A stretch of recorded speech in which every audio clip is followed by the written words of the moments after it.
सांस्कृतिक प्रभाव वो प्रभाव है जिसका सबसे बड़ा दबदबा है, सबसे बड़ा दबदबा इसी का है। और इसी के माध्यम से अमेरिका ने सबसे ज्यादा डॉलर कमाए हैं। सबसे ज्यादा डॉलर अगर कमा रहा है अमेरिका तो इसी के माध्यम से कमा रहा है। कैसे कमा रहा है यही चल रहा हूं मैं आपको समझाने।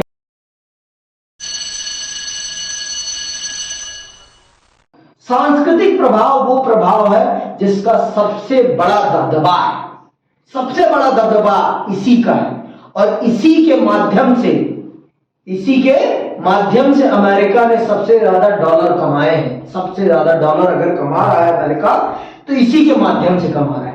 कैसे कमा रहा है यही चल रहा हूं मैं आपको समझाने कि अमेरिका की संस्कृति कैसे डोमिनेट करती है पूरी दुनिया पर, अमेरिका का कल्चर कैसे डोमिनेट करता है पूरी दुनिया पर, और अमेरिका कैसे इस कल्चर के अपने कल्चर के माध्यम से कैसे बनाता है डॉलर, वही मैं चल रहा हूं आपको बताने।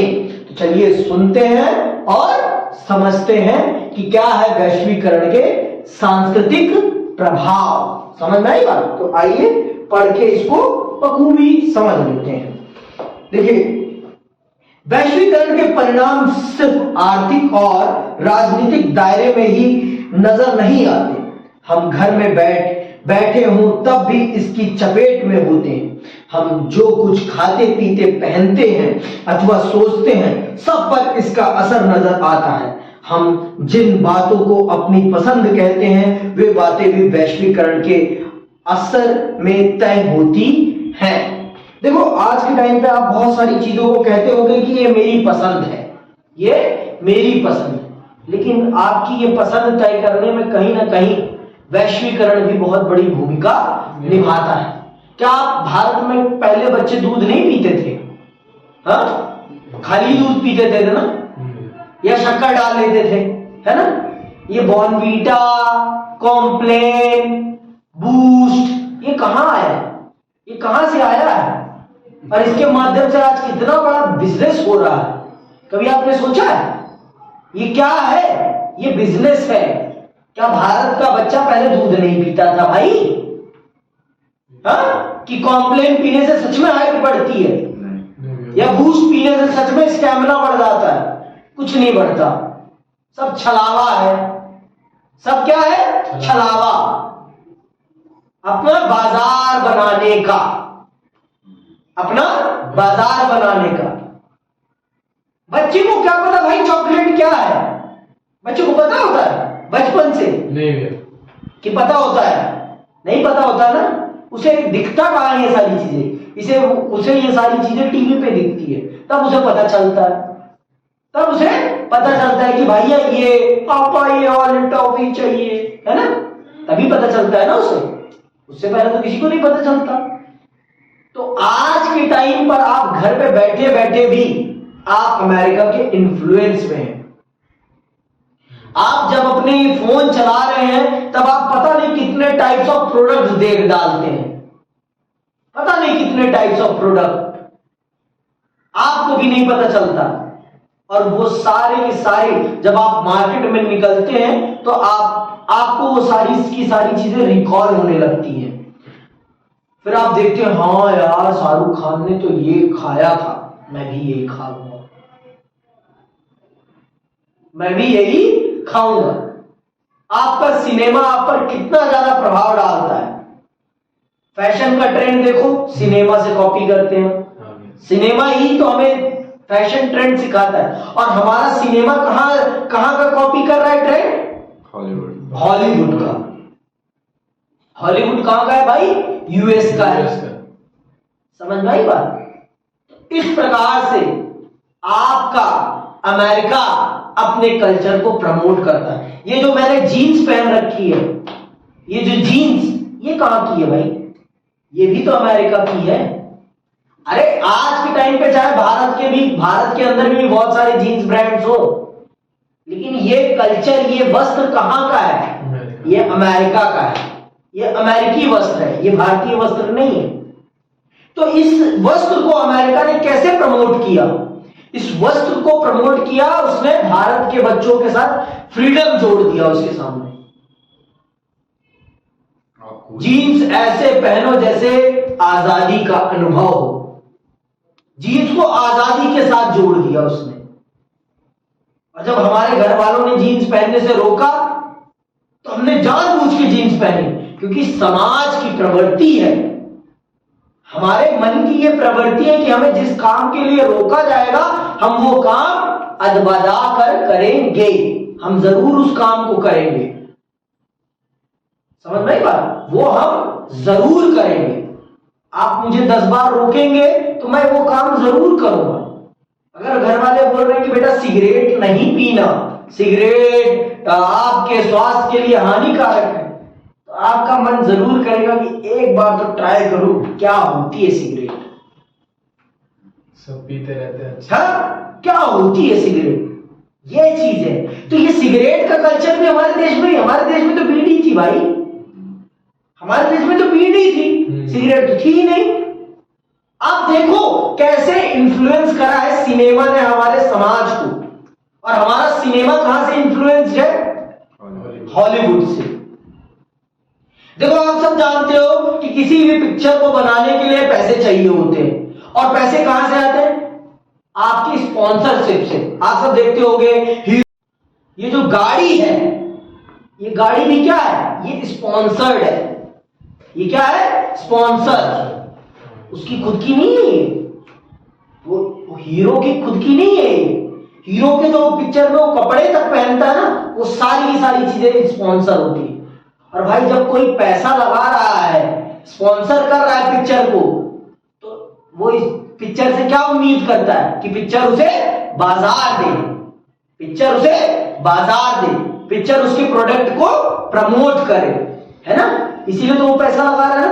अगर मैं भैया, मैंने उस दिन आपको बताया, अगर नेता इलेक्शन में पैसा लगा रहा है तो भैया वो बिजनेस कर रहा है, तो बिजनेस कर रहा है तो भैया बिजनेस की तरफ, वो भी बिजनेस का मूल उद्देश्य क्या होता है? लाभ कमाना। तो वो भी जीतने के बाद क्या कमाएगा? लाभ कमाएगा। बात सीधी सी खत्म। यहीं पर बात। चलो, वैश्वीकरण के सांस्कृतिक प्रभाव को देखते हुए इस भय को बल मिला है कि यह प्रक्रिया विश्व की संस्कृतियों को खतरा पहुंचाएगी। वैश्वीकरण से यह होता है क्योंकि वैश्वीकरण सांस्कृतिक समरूपता ले आता है। सांस्कृतिक समरूपता का मतलब पूरे विश्व की संस्कृति को एक जैसा बना देता है। और आप देखो ना, हो भी रहा है कि वैश्वीकरण के प्रसार से सभी देशों की संस्कृति समाप्त हो जाती है और पूरी दुनिया पर एक संस्कृति का प्रभुत्व हो जाता है। और ये सच भी है, ये झूठ नहीं है।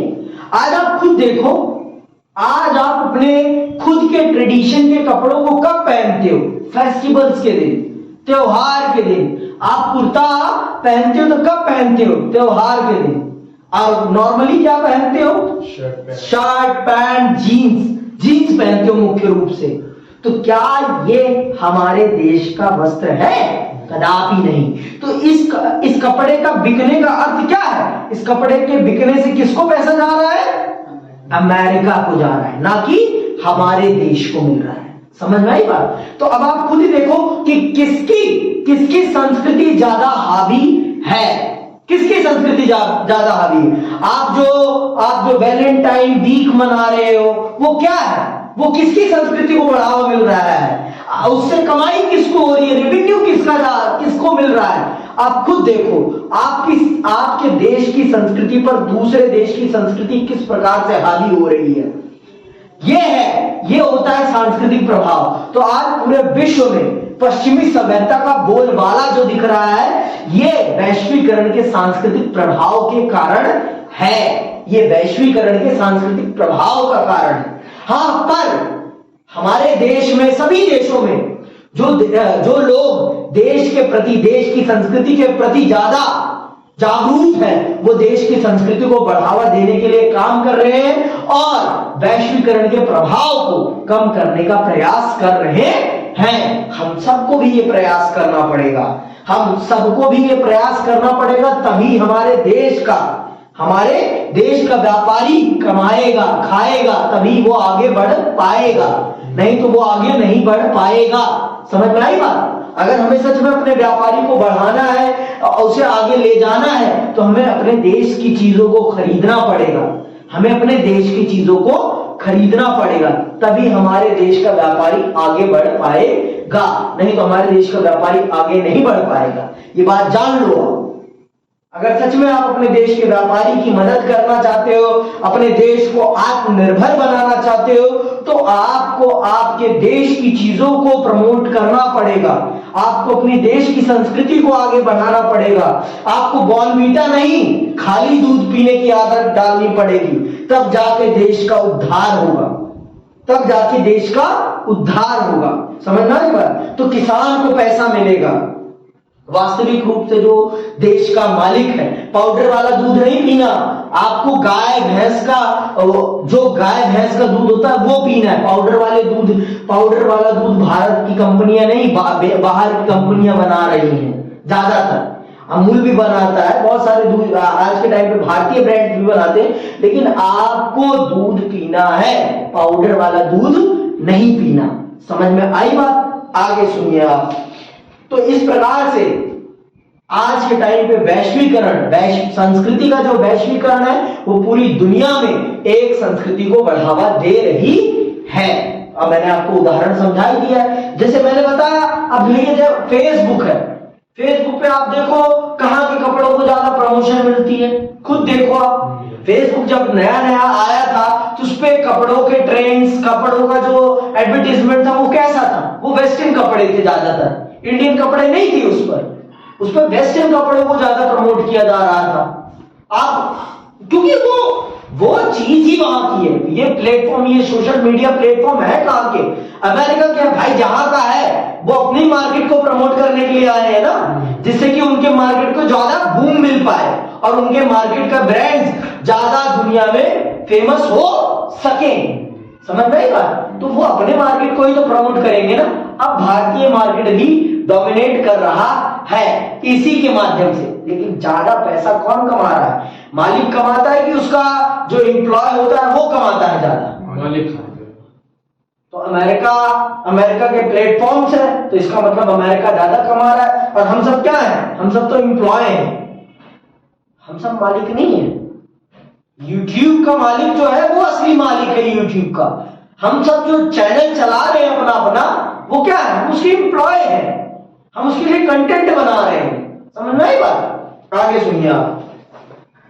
सांस्कृतिक समरूपता का यह अर्थ नहीं कि किसी विश्व संस्कृति का उदय हो रहा है। वैश्विक, देखो ये जो सांस्कृतिक समरूपता है, इसका अर्थ ये नहीं है कि किसी विश्व संस्कृति का उदय हो रहा है। इसका अर्थ है कि एक देश की संस्कृति बहुत सारे देशों पर डोमिनेट कर रही है। अभी देखना सुनना, विश्व संस्कृति के नाम पर दरअसल शेष विश्व पर पश्चिमी संस्कृति लादी जा रही है। सुन लिया? ये जो सांस्कृतिक समरूपता है, सांस्कृतिक समरूपता, इसका अर्थ ये नहीं है कि विश्व में एक वैश्विक संस्कृति डेवलप हो रही है, ये अर्थ नहीं है। इसका अर्थ है कि पूरे विश्व पर एक क्षेत्र की संस्कृति को लादा जा रहा है। किसके माध्यम से? इंटरनेट के माध्यम से, टेक्नोलॉजी के माध्यम से, सोशल मीडिया प्लेटफॉर्म्स के माध्यम से। समझ में आई बात? आपकी ये जो मूवीज हैं भैया, वो जो हीरोइंस होती हैं उनको पैसा मिलता है वैसे कपड़े पहनने के लिए, तब वो वेस्टर्न कपड़े पहनती हैं, कोई मुफ्त में नहीं पहनती। आप खुद देखो, 90 के दशक के बाद, 1990 के बाद आपके सिनेमा का रूप रंग ही बदल गया।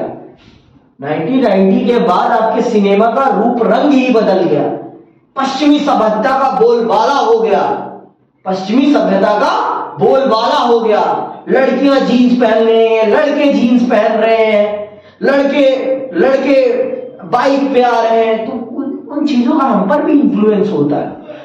बर्गर खा रहे हैं, कोक पी रहे हैं, वॉच पहन रहे हैं, वो भी इंडियन नहीं, अमेरिकन या दूसरे तरीके के। जो हीरो है वो गाड़ी चला रहा है कहीं और की, शर्ट पहन रहा है पोलो की या किसी और ब्रांड की, जीन्स पहन रहा है लिवाइस की, है ना, जूते पहन रहा है वुडलैंड के या एडिडास के। तो ये क्या है, ये इन्फ्लुएंस कर रहे हैं हम पर भी, तो इसका इन्फ्लुएंस हो रहा है ना।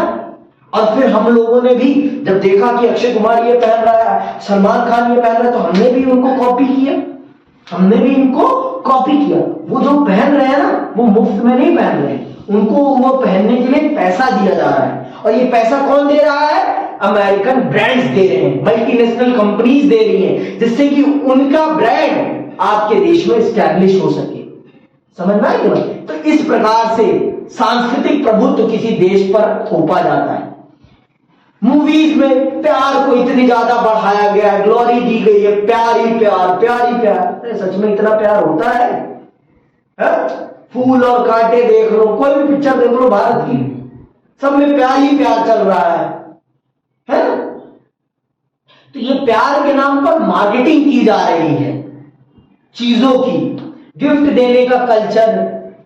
पहले क्या था, पहले पहले पहले जो गाने होते थे उनको देखो, पहले गाने जो सुनो, उन गानों को सुनो और आज के गाने को सुनो, आपको अंतर दिख जाएगा।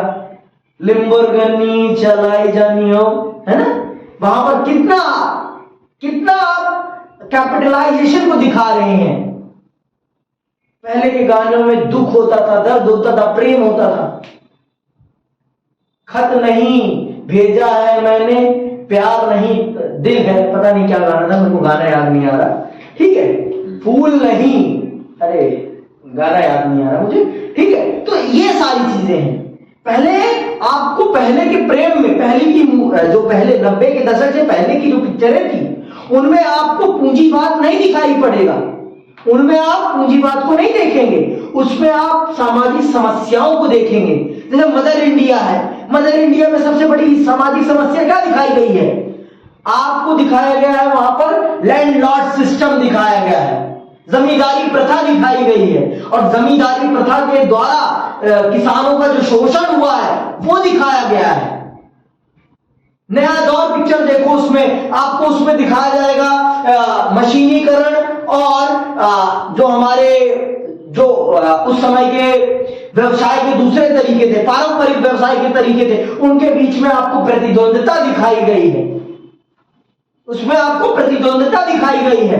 वो मोटर गाड़ी लेके आया होता है, तो उससे गांव के जो इक्का गाड़ी चलाने वाले लोग होते हैं उनका रोजगार खत्म हो जाता है, तो वो कंपटीशन कर लेता है कि देखते हैं किसकी गाड़ी सबसे पहले स्टेशन पे पहुंच जाती है। कंपटीशन। नया दौर पिक्चर ही नहीं देखी होगी आप लोगों ने, कि देखी है?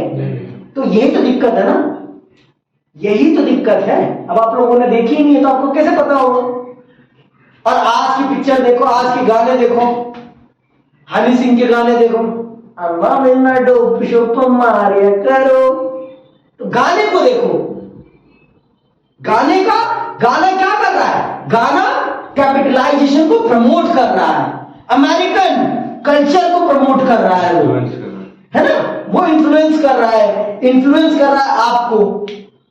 आप हनी सिंह के गाने सबने सुने हैं ना, बस करिए तू जलवे न दिखा, ये सब तो मैं देख चुका, है ना।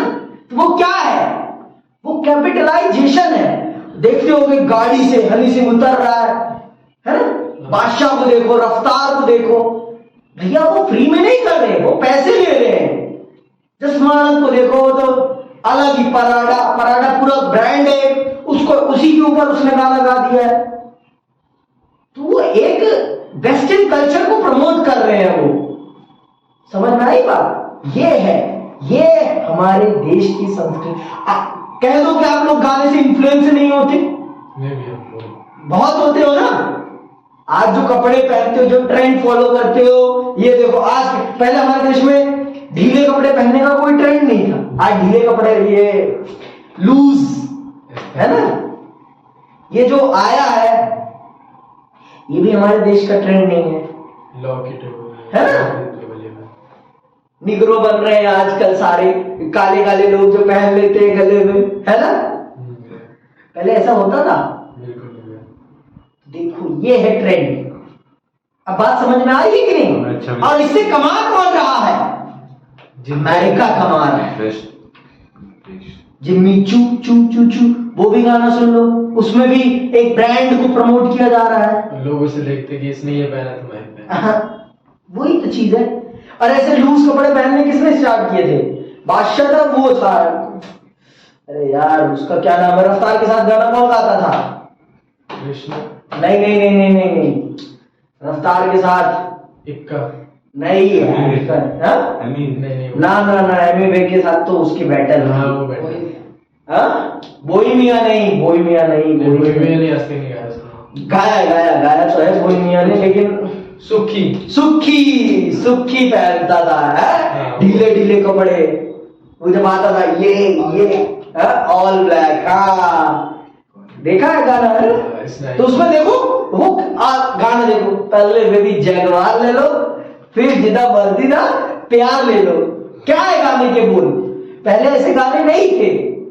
पहले समाज में इतना पैसा ही नहीं था, पहले समाज इतना कैपिटलाइज नहीं था, समझ में आई बात? तो इसलिए पहले के गाने भी ऐसे नहीं थे। तो अब आप खुद देखो कि कितना आपके कल्चर को वेस्टर्न कल्चर ने इन्फ्लुएंस कर रखा है। पहले डेट पे कोई जाता ही नहीं था, डेट प्रेम में कोई डेट नाम का शब्द नहीं था हमारे देश में, और आज डेटिंग कल्चर है। भैया पहले हमारे में ये भी तो हमारा कल्चर नहीं है, 14 जनवरी ये कुछ नहीं है वो, वैलेंटाइन वीक तो हमारा कल्चर है ही नहीं, बाहर ये भी अमेरिकन कल्चर है, ये वेस्टर्न कल्चर है। तो इस कल्चर के माध्यम से कमाई कौन कर रहा है, ये सोचो आप। ये सारा का सारा मैंने आपको बताया ना, ये जो तीनों चीजें वैश्वीकरण का ना, तीनों तरफ से आप पर प्रभाव पड़ता है। ट्राइंगल है वैश्वीकरण, इसका राजनीतिक इफेक्ट भी है, इसका इकोनॉमिकल इफेक्ट भी है, और इसका कल्चरल इफेक्ट भी है। सारा का सारा आपका इकोनॉमिकल इफेक्ट के कारण ही ये दोनों इफेक्ट हैं। और इकोनॉमिकल इफेक्ट को सबसे ज्यादा प्रमोट किसी ने किया, जिसके कल्चर ने प्रमोट किया इसके कल्चर। और मैंने आज जानबूझ के कुर्ता पहना है, जिससे कि मैं आपको समझा सकूं, इसलिए मैंने कुर्ता पहना है। मुझे कोई शौक नहीं है कुर्ता पहनने का। और हमारे देश में आज के टाइम पे जो कुर्ता पहन लेता है उसे नेता समझ लिया जाता है। अरे भाई, नेता नहीं है वो, हमारे देश का वस्त्र है। हमारे देश का वास्तविक वस्त्र यही है, धोती कुर्ता है हमारे देश का वस्त्र, ना कि ये जीन्स। इस जीन्स के माध्यम से कौन कमा रहा है, कभी आप सोचो इसके माध्यम से हम किसके कल्चर को प्रमोट कर रहे हैं। आज के टाइम पे समोसे से बच्चे हटकर बर्गर पे जा रहे हैं, पिज्जा पे जा रहे हैं, है ना? आप पहले कहीं बाहर से आते थे तो क्या पीते थे? कोई कुछ और चीजें पी लेते थे, लेकिन आज कोक पी रहे हैं। आपकी फर्स्ट प्रेफरेंस क्या होती है? कोक। पहले जूस था, या आप ठंडाई बना लेते थे, माठे की, मट्ठा जानते हो? लस्सी। ये हम सबकी प्रेफरेंस होती थी पहले।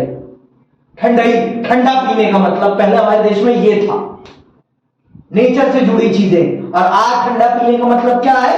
Cocoa Cola, Thums Up, Sprite है तो क्लियर है ना? तो ये क्या है? ये मार्केटिंग है अपने प्रोडक्ट की। आपने कहीं देखा है लस्सी का कोई ब्रांड चल रहा, लस्सी बिक रही हो? खुद देखो, खुद सोचो, लस्सी का कोई ब्रांड नहीं है। माउंटेन ड्यू नाम बनता है, माउंटेन ड्यू। वो ये माउंटेन ड्यू का जो ऐड है आपके मन में, ये कैसे छपा है? टीवी के माध्यम से छपा है ना? और वो छपा कि भैया ऋतिक रोशन है तो पीना है। हाँ, ये देखो, बता रहा है ना सब कुछ अपने आप ही वो। अब देखो, आप ये देखो, मैं सोचता तो हूं कि एक दिन में मैं सारे टॉपिक खत्म कर दूंगा, लेकिन टॉपिक इतने बढ़िया होते हैं कि इनको समझाना बहुत जरूरी है आपको गहराई से, क्योंकि अगर आप गहराई से नहीं समझोगे तब तक आप इसका अर्थ ही नहीं समझ पाओगे। तो अब आप खुद देखो, अमेरिका क्यों ना हो इतना अमीर, क्योंकि उसने पूरी दुनिया को अपने कल्चरली कवर कर रखा है। खाना भी उसकी पसंद का खाते हैं आप, सिनेमा भी उसकी पसंद का देखते हैं आप, पहनते भी उसी की पसंद के हैं। हमारे देश में पब कल्चर था, लॉन्च पब ये थे भाई? नहीं भैया। आज के टाइम पे ये लॉन्च पब कहां से आए हैं? हमारे देश में तो मधुशालाएं होती थी, हाँ भैया। मधुशालाएं होती थी। हमारे देश में बार नहीं होते थे, हमारे देश में बार नहीं होता था, हमारे देश में मधुशाला होती थी, हमारे देश में मधुशाला होती। हमारे देश में फ्लेवर हुक्का नहीं होता था, हमारे देश में देसी हुक्का होता था। अब आप अंतर देखो, फ्लेवर हुक्के से किसकी कमाई हो रही है आप खुद सोचो, खुद सोचो। Western culture. कौन सा कल्चर प्रमोट हो रहा है? आज जो ये बार है, लॉन्च है, इनसे कौन कमा रहा है? किसका कल्चर प्रमोट हो रहा है? Western culture. सारा का सारा पश्चिमी सभ्यता है ये। आपने कभी देखा कि कोई कुर्ते पजामे में जाता हो बार में, लॉन्ज में? बार में, लॉन्ज में जाने के लिए आपको वेस्टर्न कपड़े पहनने पड़ते हैं। बार में, लॉन्ज में एंट्री में लिखा ही होता है कि अगर आपको एंट्री लेनी है तो आपको वेस्टर्न कपड़े पहनकर आने पड़ेंगे। भैया जिसके पास वेस्टर्न नहीं है तो खरीदेगा, तो किसकी कमाई हो रही है? Western culture. अमेरिका। आप फेसबुक यूज कर रहे हो, किसको रेवेन्यू दे रहे हो आप? अमेरिका। आजकल टीवी। अब आप समझ में आ रही है? ये टीवी ने आपके जेब के पैसे को कैसे निकाल के अमेरिका के हाथ में धर दिया आपकी इच्छा से। अमेरिका ने जबरदस्ती आपसे पैसा नहीं छीना है, उसने टीवी से आपके मन में अपने प्रोडक्ट की तरफ क्या आकर्षण क्रिएट कर लिया है, आपको इन्फ्लुएंस इतना कर दिया है उसने कि आप उसका प्रोडक्ट खरीद लें, आप उसका प्रोडक्ट खरीद लें। तो ये जो विश्व में जो सामाजिक सांस्कृतिक समरूपता आ रही है ना, ये सामाजिक समरूपता सबके लिए एक जैसी नहीं है, सबको इसका एक जैसा लाभ नहीं हो रहा है। किसी को इसका बहुत ज्यादा लाभ हो रहा है, किसी को कुछ भी नहीं हो रहा है। ऐसा नहीं कहूंगा कि हमारे देश का कुछ नहीं हो रहा। आज के टाइम पे अमेरिकन, जैसे मैं हूं, जीन्स के साथ कुर्ता पहन रहे हैं, तो हमारा भी इससे बेनिफिट हो रहा है, मैं मना नहीं करूंगा। लेकिन हमारा 30% हो रहा है तो अमेरिका का 70% हो रहा है। अमेरिका 70% कमा रहा है तो हम 30% कमा रहे हैं। तो अब आप खुद देख लो कौन ज्यादा कमा रहा है, किसको ज्यादा पैसा मिल रहा है, किसको ज्यादा फायदा है, खुद देख लो, आप समझ जाओगे आप खुद। ठीक है,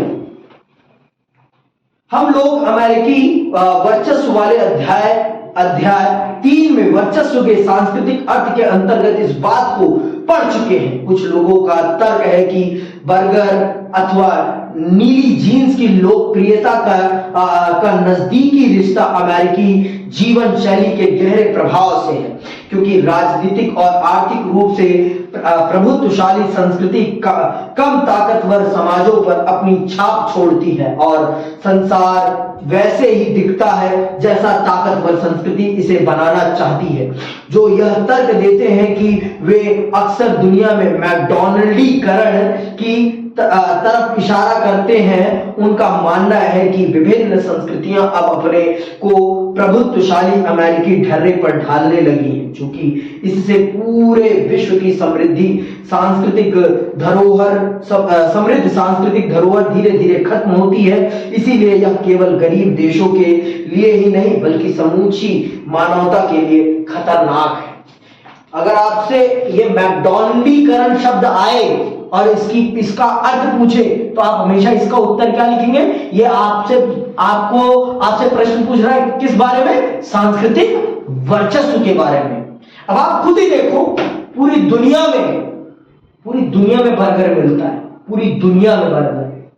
आप पूरी दुनिया में समोसा पा जाओगे, पूरी दुनिया में इडली डोसा पा जाओगे आसानी से, जितनी आसानी से आप बर्गर पा लोगे,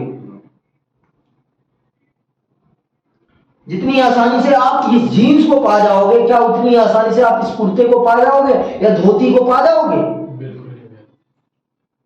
बिल्कुल भी नहीं। ऐसा क्यों भाई? क्योंकि अमेरिका का कल्चर पूरी दुनिया पे डोमिनेट करता है, पूरी दुनिया पर डोमिनेट करता है। और इसने डोमिनेट कैसे किया है? इसने डोमिनेट किया है इसके माध्यम से, इसके माध्यम से, इसके माध्यम से, इसके माध्यम से इसने पूरी दुनिया पे डोमिनेट किया है, टीवी के माध्यम से, टीवी के विज्ञापनों के माध्यम से इसने पूरी दुनिया पर डोमिनेट किया है। और इसे डोमिनेट करने से कोई रोक नहीं पा रहा है। समझ में आई बात कि नहीं आई? अभी भी अब बात समझ रहे हो ना कि मैं क्या कहना चाह रहा हूं? चलो, इंटरनेट ने रफ्तार भारत में 2004 के बाद पकड़ी, लेकिन टीवी तो 80 के दशक से है भारत में। 80 के दशक से टीवी तो 80 के दशक से है भारत में, उससे पहले से है, मुझे नहीं पता। ठीक है, तो ये चीजें, तो इस प्रकार से आप इन्फ्लुएंस्ड हो रहे हैं, आप इन्फ्लुएंस हो रहे हैं। तो ये है वैश्वीकरण का अर्थ। अब आप समझ रहे हैं कि मैं वैश्वीकरण कितना इंपॉर्टेंट टॉपिक है। और आपकी सरकार को, वर्तमान सरकार को पता नहीं क्या दिक्कत है, चैप्टर काट देते हैं वो महत्वपूर्ण चैप्टर। बच्चों ने तो पढ़ा ही नहीं होगा अमेरिकी वर्चस्व क्या है, तो उन्हें कैसे पता चलेगा कि अमेरिका कैसे डोमिनेट कर रहा है पूरी दुनिया पर। भाई, जब तक आपको बीमारी का कारण नहीं पता चलेगा तब तक आप बीमारी का इलाज कर सकते हैं? अब बच्चों को यही नहीं पता चलेगा कि अमेरिका डोमिनेट कैसे कर रहा है, तो बच्चे कैसे अमेरिका को टैकल करेंगे? कैसे करेंगे? हमारे देश को अगर हमें आर्थिक स्तर पर मजबूत करना है तो हमें अपने देश के प्रोडक्ट्स को प्रमोट करना पड़ेगा। हमें कुल्हड़ में चाय पीना पसंद करना पड़ेगा। पहले कुल्हड़ ही मिलता था, फिर लोगों ने कुल्हड़ छोड़ दिया, प्लास्टिक के गिलास पे आ गए। समझ में आई बात? तो ये सारी की सारी चीजें समस्या का विषय है मेरे भाई। और ऐसे अमेरिका पैसा कमाता है, और अकेले यूएसए के पास दुनिया का 25% पैसा अकेले अमेरिका के पास है। 25% पैसा सिर्फ एक देश के पास है। एक देश इतना पैसा रखता है, और 192 देशों को 75% में बंटवारा करना पड़ता है। 75% पैसा और सब देशों को बांटना पड़ता है, तो सिर्फ एक देश 25% पैसा रखता है पूरी दुनिया का। तो आप अंतर देखो, तो वो कैसे दुनिया पे डोमिनेट नहीं करेगा, आप खुद सोचो। और उसकी डोमिनेशन में, उसकी इस कमाई में सबसे बड़ा योगदान उसकी संस्कृति का है, उसके खाने का है, उसके पहनावे का है, उसके सिनेमा का है, उसकी सिनेमा का है। मार्वल की मूवी मुझे बहुत पसंद है, मुझे थॉर पसंद है, मुझे डेडपूल पसंद है ना, मुझे रोमन रेंज पसंद है। तो आप उनको पैसा दे रहे हो मेरे भाई, इसके माध्यम से आप उनको पैसा दे रहे हैं। मैं मना नहीं कर रहा हूं मत देखो, लेकिन आपको पता तो होना चाहिए ना कि कैसे दुनिया काम करती है। जो कैपिटलाइजेशन है वो काम कैसे करता है। जब आप फोर्ड की गाड़ी खरीद रहे हो तो भारत को पैसा नहीं मिल रहा, उससे भारत को पैसा नहीं मिलेगा, उसका प्रॉफिट भारत को नहीं मिलेगा, उसका प्रॉफिट अमेरिका की फोर्ड कंपनी को जाएगा। दिलजीत दोसांझ का एक गाना सुना होगा, डू यू नो, उसमें जो मस्टैंग है, मस्टैंग फोर्ड का ब्रांड है। तो अब उसमें गाना गाते हैं ना, डू यू नो मैं तेनू कीता प्यार करदा, डू यू नो, तो उसमें मस्टैंग का नाम आता है ना। तो मस्टैंग, उनको पैसा दिया मस्टैंग ने कि मेरी गाड़ी को प्रमोट करो अपने गाने के माध्यम से, आप पैसा दो। तो उससे बच्चे कितने इन्फ्लुएंस हो रहे हैं, आपका न्यू कमर कितना इन्फ्लुएंस हो रहा है, बहुत ज्यादा। समझ में आई बात? आगे सुन लीजिए आप लोग, कहां तक आ गए भाई? इसके साथ साथ यह मान लेना एक भूल है कि वैश्वीकरण के सांस्कृतिक प्रभाव सिर्फ नकारात्मक है। संस्कृति कोई जड़ वस्तु नहीं होती। हर संस्कृति हर समय बाहरी प्रभाव को स्वीकार करते रहती है। कुछ बाहरी प्रभाव नकारात्मक होते हैं क्योंकि इससे हमारी पसंदों में कमी आती है। कभी कभी बाहरी प्रभाव से हमारी पसंद नापसंद का दायरा बढ़ता है, तो कभी इनसे परंपरागत सांस्कृतिक मूल्यों को छोड़े बिना संस्कृति का परिष्कार होता है। देखो ये सच है भाई कि हमेशा हमेशा वैश्वीकरण का नकारात्मक, मैंने आपको पहले बता दिया, हर सिक्के के दो पहलू होते हैं। हर सिक्के के दो पहलू होते हैं। तो ऐसा नहीं है कि वैश्वीकरण से सब बर्बाद ही हुआ है, लेकिन वैश्वीकरण के कारण ये हुआ है कि हमारी आज के टाइम पे फर्स्ट प्रेफरेंस समोसा ना बन के बर्गर बन गई है, जो कि हमारे देश के मार्केट के लिए गलत है। हमारे मार्केट के लिए गलत है। हमें हमारी चीजों को सबसे पहले प्रेफरेंस देनी चाहिए, फिर हमें दूसरों की चीजों को प्रेफरेंस देनी चाहिए। मैं ये कह रहा हूं। हाँ, बहुत से लोग आज पर आपके पास वैश्वीकरण के कारण आपके पास खाने के बहुत सारे ऑप्शंस आ गए हैं, ये भी सत्य है, इससे भी मैं इनकार नहीं करूंगा। आज के टाइम पे बहुत से लोगों की पसंद बर्गर भी है तो मसाला डोसा भी है, बर्गर भी है तो समोसा भी है, मैं मना नहीं कर रहा हूं। लेकिन हमारी जो युवा पीढ़ी है वो किससे इंफ्लुएंस हो रही है, ये देखने वाली चीज है। वो बर्गर खाना ज्यादा पसंद करती है ना कि मसाला डोसा। वो पिज्जा खाना ज्यादा पसंद करती है ना कि मसाला डोसा। ये है दिक्कत का विषय, ये है समस्या का विषय। समझ में आई बात? सुनो आगे। बर्गर मसाला डोसा का विकल्प नहीं है, सच है, मैं मानता हूं कि बर्गर मसाला डोसा का विकल्प नहीं है, लेकिन ये प्रेफरेंस बन गई है कि किसी को अगर कुछ खाना है तो वो बर्गर को पहली प्रेफरेंस पे रखेगा, दूसरी प्रेफरेंस पे अगर बर्गर नहीं मिल रहा है तो वो मसाले डोसे पे आएगा।